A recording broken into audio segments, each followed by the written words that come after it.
नंदुरबार हद्दपार आदेशावर विभागीय आयुक्तांनी दिला मोठा दिलासा। 2 वर्षाच्या हद्दपार आदेशाला तात्पुरती स्थगिती, 9 पैकी 3 जणांना मोठा दिलासा। नमस्कार, आपण पाहतात परिवर्तन 24 न्यूज। नंदुरबार जिल्ह्यातील एकूण 9 पैकी 3, त्यात रवींद्र रणजित वडवी, गोपाल सुरेश भंडारी यांना पोलिसांनी 2 वर्षांसाठी हद्दपार केले होते। हा आदेश दिनांक 25 मार्च 2026 रोजी पोलीस अधीक्षकांनी पारित केला होता।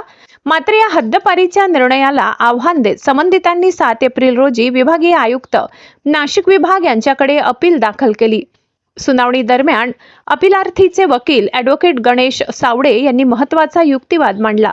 त्यांनी सांगितले की यांच्या विरुद्ध दाखल झालेले गुन्हे हे राजकीय स्वरूपाचे आहेत आणि गंभीर स्वरूपाचे नाहीत।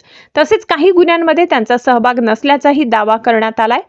महत्त्वाचा निर्णय, या सर्व बाबींचा विचार करून विभागीय आयुक्त डॉक्टर प्रवीण गेडाम यांनी हद्दपार आदेशाला तात्पुरती स्थगिती दिली आहे। परंतु ही स्थगिती काही अटींसह देण्यात आली आहे। अट काय आहे? दर आठवड्याला प्रत्येक गुरुवारी संबंधित पोलीस स्टेशनला हजेरी लावावी लागणार आहे। पुढील सुनावणी, या प्रकरणाची पुढील सुनावणी 28 एप्रिल 2026 रोजी होणार आहे। हद्दपार आदेशावर मिळालेल्या तात्पुरत्या दिलासामुळे आता पुढील सुनावणीकडे सर्वांचे लक्ष लागले आहे।